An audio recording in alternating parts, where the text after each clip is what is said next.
Yes people, good morning, good afternoon, good evening to all of you. कैसे सब लोग? Hope so आप सब लोग बहुत बढ़िया रहेंगे। मैं बता दूं, मैं भी बहुत अच्छा हूं। सो गाइज, आज CA intermediate and CA final का रिजल्ट आया। बहुत सारे बच्चे हैं वो पास हुए, बट ऑब्वियसली 100% रिजल्ट तो रहा नहीं। कुछ बच्चे ऐसे भी है, और you can say that majority crowd ऐसा है जो इस एग्जाम में पास नहीं हो पाया। तो सबसे पहली चीज तो जो लोग पास हो गए उनको बहुत बहुत बधाई हो।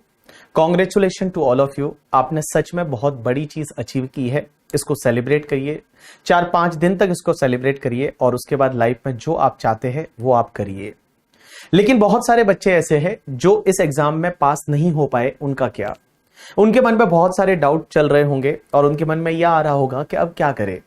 बिकॉज बहुत सारे बच्चों ने यहाँ पे सीए फाइनल की जब बात करते हैं, सीए इंटरमीडिएट की बात करते हैं, तो बच्चे मेहनत करते हैं, टाइम देते हैं, और उसके बाद में अगर मान लो जो आप चाहते थे वैसा रिजल्ट नहीं मिलता, तो थोड़ा ना थोड़ा दुख तो होता ही है। थोड़ा क्या, बहुत ज्यादा दुख होता है। अब क्वेश्चन यहाँ पे ये आता है कि अब क्या करें। तो सबसे पहले मैं बताना चाहूंगा, अगर आप इस एग्जाम में क्लियर नहीं हो पाए तो सबसे पहले देखो कि उसका रीजन क्या है। आपको रीजन ढूंढना है, उसका कारण ढूंढना है कि रीजन क्या है। अब देखो, मैंने बहुत सारे बच्चे ऐसे देखे, और मैं जब मिलता हूं तो बच्चे मुझे बोलते हैं कि सर मैं ना उस वजह से हो गया, उस दिन सर है ना मम्मी ने मुझे कहीं सब्जी लेने भेज दिया था, उस वजह से मैं फेल हो गया, या सर मान लो उस प्रोफेसर से मैंने पढ़ा तो मैं पास नहीं हुआ, या मैंने ये उसकी वजह से पास नहीं हुआ। तो ये होता है एक ब्लेम गेम। ये चीज अगर आप करते रहोगे, कुछ भी आप इंप्रूव नहीं कर पाओगे। दूसरी चीज है कि आप उसको एक्सेप्ट करो। आपका जो भी रिजल्ट रहा, अगर अपन फेल हो गए कोई दिक्कत नहीं है करके, ठीक है। लाइफ में फेलियर बहुत कुछ सिखाता है। मैं बता दूं, जितनी सक्सेस नहीं सिखाती ना, उससे ज्यादा लाइफ में आपको फेलियर सिखाता है। तो यही समझिए कि ये अपने लिए एक लर्निंग है, और एक लर्निंग का फेज है। उसमें आपको अपने आप को इंप्रूव करना है और अपने आप को सिखाना है। तो अगर आप क्लियर नहीं किए तो सबसे पहले तो आप ये एक्सेप्ट करो। किसी पे कुछ भी डालने से कुछ नहीं होने वाला करके, ठीक है। अल्टीमेटली आप एक्सेप्ट करो। आप उसमें देखो कि क्या क्या रीजन रहे, कहां कहां पे अपनी प्रिपरेशन जो है उसको आप इंप्रूव कर सकते थे, तो वहां पे आप इंप्रूव करो। और मैं बता दूं, आज भी आपके पास में बहुत ज्यादा टाइम पड़ा है मई 2024 एग्जाम के लिए। मैं अगर आज से डेज कैलकुलेट करूं तो 112 डेज है। कल से आपके पास 112 डेज है, और 112 डेज कोई कम नहीं होते। बहुत ज्यादा टाइम है, बहुत अच्छा टाइम है। इस टाइम को आप अगर बेस्ट यूटिलाइज करो ना, तो इस दुनिया की कोई भी ताकत नहीं है जो आपको पास होने से रोक सकती है। बट उसको बेस्ट यूटिलाइज करना पड़ेगा। बहुत सारी चीजें हैं वो सेक्रीफाइस करनी पड़ेगी। बहुत सारी चीजें जो है, जो आपको अच्छी लगती है, उन चीजों को छोड़ना पड़ेगा। मैं बताऊं, मैं आज जब इंटरव्यू ले रहा था, मैंने रैंकर्स के वगैरह इंटरव्यू लिए। मैं AR1 का इंटरव्यू वाले का इंटरव्यू लिया, फाइनल वाले का लिया, AR3 का इंटरव्यू लिया। तो मुझे पता है उनमें एक चीज अलग दिखती है। उनको पता है उनकी लाइफ कैसे जीनी है। उनको पता है लास्ट के 5 महीने में कितना पढ़ना है। वो दिन में 15-15 घंटे, बहुत सारे बच्चे हैं 17-18 आवर्स है, वो भी उन्होंने उतने घंटे पढ़ाई की, बाकी सब चीजों को छोड़ के।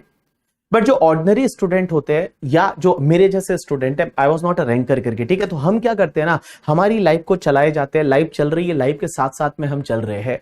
हम ना ढंग से प्लान करते हैं, ना हम अपने कंफर्ट जोन से बाहर निकलते हैं।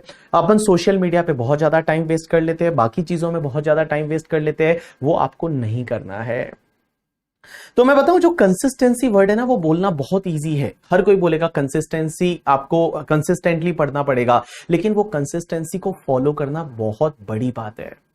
बहुत बार ऐसा होता है, अपने को बड़ा मोटिवेट हो जाते हो, आप मेरे को देख के मोटिवेट हो गए, मैंने आपको कुछ बोला तो मोटिवेट हो गए। आप नेक्स्ट डे पे आप पढ़ाई करोगे, 10-12-15 घंटे पढ़ाई कर लोगे, वो 1-2 दिन करोगे, उसके तीसरे दिन से आप नहीं करोगे। मैं ये नहीं बोलता दिन में आपको 15 घंटे पढ़ना है, 15 आवर्स पढ़ना है। एटलीस्ट आप दिन में 8-9 घंटे पढ़ो, बट आप कंसिस्टेंटली पढ़ो।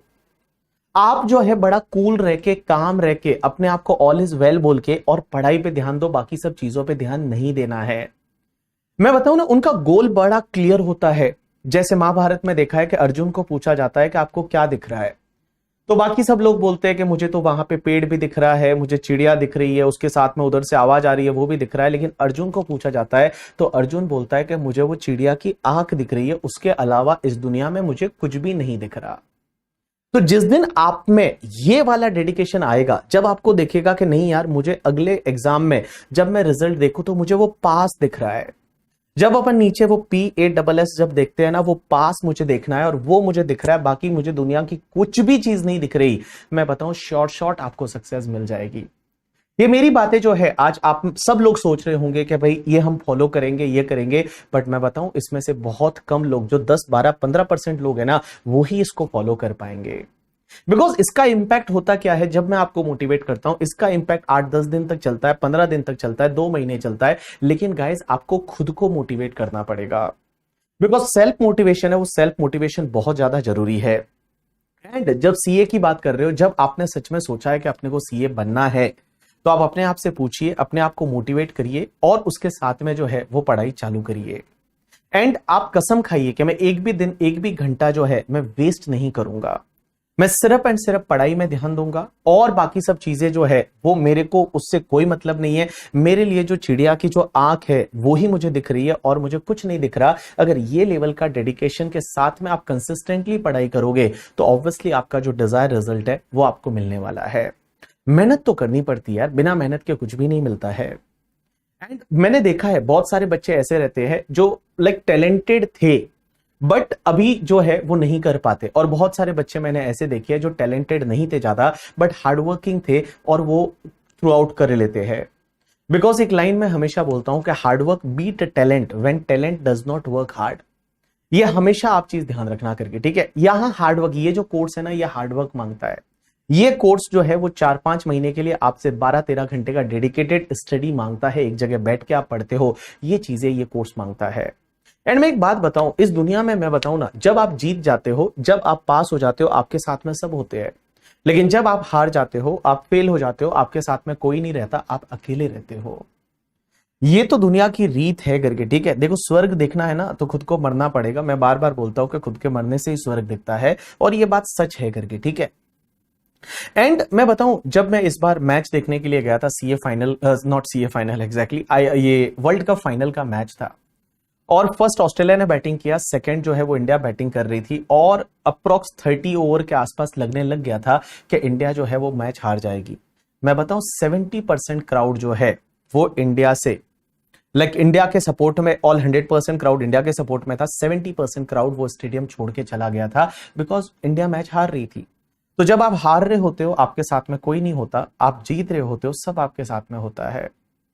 मैंने आपको बताया जेवलिन थ्रो में नीरज चोपड़ा जो है, उन्होंने ओलंपिक में गोल्ड जीता था, तो वहां पे जो जिस गली में वो रहते थे, वहां का चाय वाला भी क्या बोलता था कि मेरे यहां से चाय पीते थे, इसलिए उन्होंने गोल्ड जीता, क्योंकि जीतने वाले के लिए हर कोई क्रेडिट लेने आ जाता है। लेकिन इस बात बताऊं ना, देखो यार, मेहनत तो करनी पड़ेगी। ये कोर्स आपको बहुत सारी चीजें सिखाता है। ये अगर सक्सेस जो टाइम पे नहीं मिलती है वो भी एक सीख है, लेकिन एक बात बड़ी जरूरी है, क्या आप उससे सीखते हो या नहीं सीखते। अगर आप उससे सीख लेते हो और सीख के अगर आगे बढ़ते हो तो आपकी जीत है, और अगर उससे आप सीखोगे ही नहीं करके, ठीक है, आप जैसे थे वैसे ही रहोगे, तो भैया कुछ नहीं हो सकता।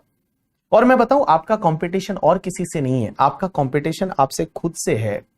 जो दिन आज आपने जिया है, क्या कल का दिन जो रहेगा वो आप उससे बेटर जी पाओगे या नहीं, और अगला दिन जो है उसमें आप अपने आप को कितना इंप्रूव करोगे। आज से आप ये ठान लीजिए कि रोज एवरी डे आप अपने आप को एटलीस्ट 1% इंप्रूव करने की कोशिश करेंगे। अगर आप पढ़ाई कर रहे हैं, 1% अच्छे से पढ़ाई करने की कोशिश करेंगे, और थोड़ा ट्राई करिए खुश रहने का। ये देखो, एंजाइटी, डिप्रेशन वगैरह होता है, लेकिन इससे ओवरकम आप ही को करना पड़ेगा, और कोई नहीं आने वाला ओवरकम करवाने के लिए। अगर जिंदा रहना है अपने को और कुछ ढंग का करना है तो भैया मेहनत तो करनी पड़ेगी, और कुछ ना कुछ अच्छा तो करना ही पड़ेगा। अब बहुत सारे बच्चों का ये जो है डाउट है कि सर हम लोग अमेंडमेंट और रिवीजन लेक्चर्स वगैरह है उसका कैसे करेंगे, खासकर सीए फाइनल इंटरमीडिएट जो टैक्सेशन की बात कर रहे हैं हम। तो मैं बता दूं, डायरेक्ट टैक्स में इतने ज्यादा कोई चेंजेस नहीं है, बट जैसे मैं हर साल amendment lecture free of cost YouTube पे अपलोड करता हूं, इस बार भी मैं करने वाला हूं। आप सिर्फ बुक नहीं ऑर्डर कर लीजिएगा, बुक नहीं मैनेज कर लीजिए कहीं से, बाकी मैं अमेंडमेंट लेक्चर है, रिवीजन लेक्चर है, वो इसी मंथ अभी मैं चालू करने वाला हूं, नेक्स्ट 4-5 डेज में है, वो आपको अमेंडमेंट रिवीजन है वो आपको मिल जाएगा। So don't worry about that, वो आप मेरे पे छोड़ दीजिए। बट आपका टारगेट है, आपको रीस्टार्ट करना पड़ेगा, और रीस्टार्ट करने के बाद में, और अपने आप को ये समझिए कि बस ये वाला इस बार करना है, ठान लो एक बार कि नहीं यार इस बार अपने को करना है, और रीस्टार्ट करिए। आपने वो सीरीज देखी होगी 12th फेल, जब आप देखोगे आपको बहुत अच्छा लगेगा, और अगर आज अभी तक आपने नहीं देखी है तो आप जरूर देखिए एक बार। आपको पता चलेगा कि इंसान अगर फेल हो जाता है, वो बंदा 12th फेल था, हाउ ही इंप्रूव्ड हिमसेल्फ। उसने कैसे अपने आप को इंप्रूव किया, इतने सारे स्ट्रगल्स के बाद में वो बंदा कैसे आईएएस बनता है, क्या बनता है। उसके साथ में जो लोग हैं, जो श्रद्धा है, मनोज उसका नाम होता है, उसके साथ में जो लड़की जो है वो श्रद्धा है, उनकी वाइफ, और बाद में जाके वाइफ बनती है। तो लोग वैसे होने चाहिए जो आपको सपोर्ट करे आपके सक्सेस में, आपके फेलियर में, जहां पे आपको सपोर्ट करे वैसे लोग होने चाहिए। अगर आपकी लाइफ में वैसे लोग नहीं है, बहुत बार ऐसा होता है कि कुछ आपके ऐसे लोग हैं जो बड़े टॉक्सिक है या आपको डिस्टर्ब करते हैं, छोड़ दीजिए आप उनको, और आप ऐसे लोगों के साथ में रहिए जो सच में आपको सपोर्ट करते हैं, दिल से सपोर्ट करते हैं और आपकी खुशी जो है उसमें खुश रहते हैं। वैसे लोग होने चाहिए। सो गाइज, मैं आपको बस अगेन मैं आपको यही बोलना चाहूंगा कि best of luck for the may 2024 exam. बहुत सारे बच्चों का ये भी डाउट आ रहा है कि सर मे वाला एग्जाम मई में ही होगा या इलेक्शन की वजह से जून में चला जाएगा। मैं अभी आपको बोल रहा हूं मई में ही होगा।